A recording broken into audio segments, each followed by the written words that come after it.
Common اور بڑی خطرناک بیماری ہے ٹی بی. سر یہ کیا چیز ہے؟ زیادہ جو مریض ہیں وہ پھیپھڑوں کی ٹی بی کے ساتھ آتے ہیں. کامن علامات ہیں وہ کھانسی، بلغم. فار ایگزامپل آپ کو ایک لمبی کھانسی اور بلغم چل رہی ہے تو آپ کو علام ہے کہ آپ کو ضرور رول آؤٹ کریں کہ خدا نخواستہ کوئی ٹی بی وغیرہ کا مسئلہ تو نہیں ہو رہا.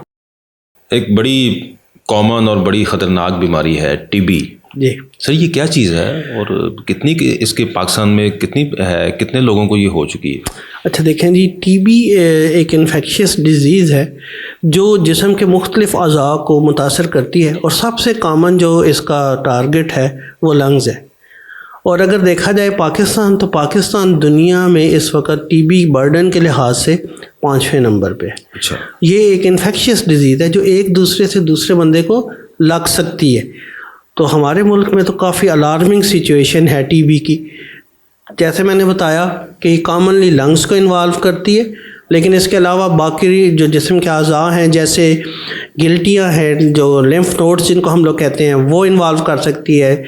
آپ کے ہڈیوں اور جوڑوں کو انوالو کر سکتی ہے، آنتوں کو انوالو کر سکتی ہے، دماغ کی جو جھلی ہے اس کی ٹی بی بھی ہو سکتی ہے. تو کافی کامن ہے اور جسم کے سارے عضو انوالو کر سکتی ہے. سر ہمارے پاس ایز اے فزیو تھراپسٹ بھی اسپائن کی ٹی بی بہت کامن ہو گئی ہوئی ہے. یس، ٹی بی اسپائن بہت کامن ہے، اور وہ اس کے ساتھ تو پیشنٹ بیڈ ریڈن ہو جاتے ہیں، چلنے پھرنے کے قابل نہیں رہتے، تو وہ زیادہ پرابلمیٹک ہو جاتی ہے. تو سر اس کی علامات کیا کیا ہوتی ہیں؟ اچھا دیکھیں، سب سے کامن جیسے میں نے بتایا آپ کو کہ یہ سب سے کامنلی جس عضو کو انوالو کرتی ہے وہ لنگز ہے.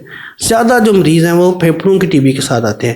تو اس میں جو کامن علامات ہیں وہ کھانسی، بلغم، یہ میجر علامات ہیں. اس کے علاوہ بخار، ہلکا بخار، یوزلی شام کے وقت زیادہ بخار ہو جاتا ہے. باقی جو علامات ہیں ان میں وزن کا کم ہونا اور بھوک کم لگنا یہ ہیں. لیکن جو کامن اور موسٹ جو سمٹمز ہیں جن کو ہمیں توجہ دینی ہے وہ کھانسی اور بلغم. جو فار ایگزامپل آپ کو ایک لمبی کھانسی اور بلغم چل رہی ہے تو آپ کو علام ہے کہ آپ کو ضرور رول آؤٹ کریں کہ خدا نخواستہ کوئی ٹی بی وغیرہ کا مسئلہ تو نہیں ہو رہا. تو سر اس کے لیے جو ہے وہ کون کون سے ٹیسٹ جو ہیں وہ کرائے جا سکتے ہیں، یا مریض کو کب پتہ چلے گا کہ یہ مجھے جو ہے وہ ٹی بی ہو سکتی ہے؟ اچھا، اگر دیکھیں کہ ایک پیشنٹ ہے جس کو ریکمینڈڈ یہ ہے کہ 2 ہفتے سے زیادہ کھانسی اور بلغم آ رہی ہے تو one should go for investigation.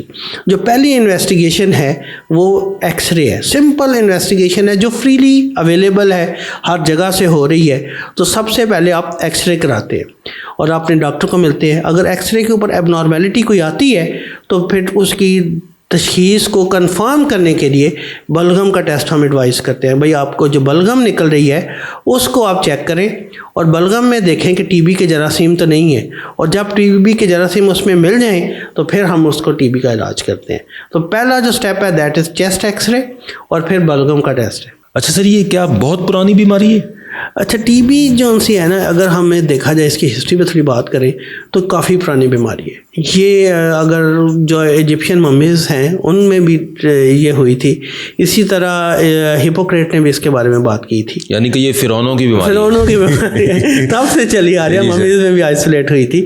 اور جو اینشینٹ جو ہندو کلچر تھا اس پہ اس کو سوکھا کہتے تھے. سوکھا، ہاں، جیسے سوکھ جاتا ہے نا مریض، تھائسس، اور اس کا پہلا نام تھائسس بھی تھا. اچھا، اگر بات کریں کہ جو ریسنٹ اس کی جو ایڈوانسمنٹ ہے، جب سے اس کو ٹی بی کا نام دیا 19th سینچری میں سر رابرٹ کاک نے اس کو ڈسکور کیا تھا، اور پتہ چلا تھا کہ یہ بیماری جو سی ایک جراثیم ہے، مائکوبیکٹیریم ٹیوبرکلوسس، اس سے پھیلتی ہے.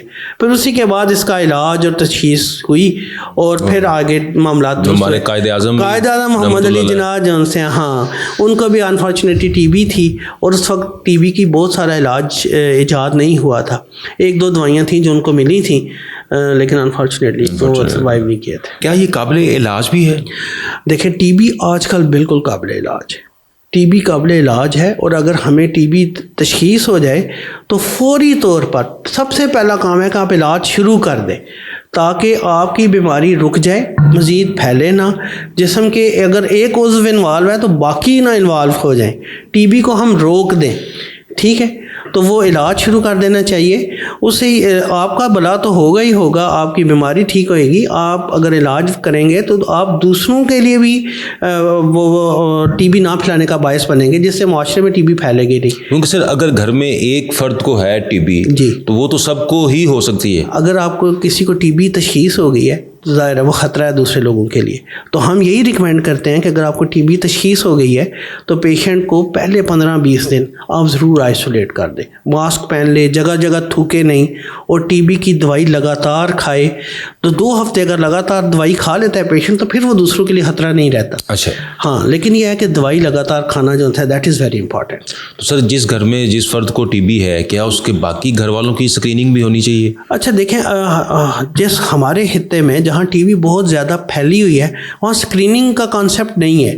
ہاں, اگر ان میں سے گھر, کیونکہ ہمارے ہاں جو بچہ بھی پیدا ہوتا ہے نا اس کو ٹی بی کی ویکسینیشن لگ جاتی ہے, تو جس لیے اسکریننگ کا ہم نہیں ریکمینڈ کرتے. ہاں, اگر کسی کو سمٹمز آنے شروع ہو جائیں, جیسے علامات آنی شروع ہو گئی ہیں, کھانسی بلغم آ گئی ہے, تو اس کو ضرور ایکس رے وغیرہ اپنا کر لینا چاہیے. تو کیا سر علاج کے بعد مریض جو ہے کیا وہ مکمل ٹھیک ہو جاتا ہے؟ ہاں, اگر ٹی بی کا علاج ہے, جو آج کل دوائیاں اویلیبل ہیں وہ 6 سے 9 ماہ ڈپینڈنگ اپان, جو WHO ہے وہ کہتے ہیں کہ 6 ماہ کھلائیں, اور کچھ ایسی اسٹڈیز ہیں جہاں پہ وہ کہتے ہیں کہ ڈیزیز زیادہ سویئر ہے تو ہم 8 سے 9 ماہ تک بھی دوائی دیتے ہیں.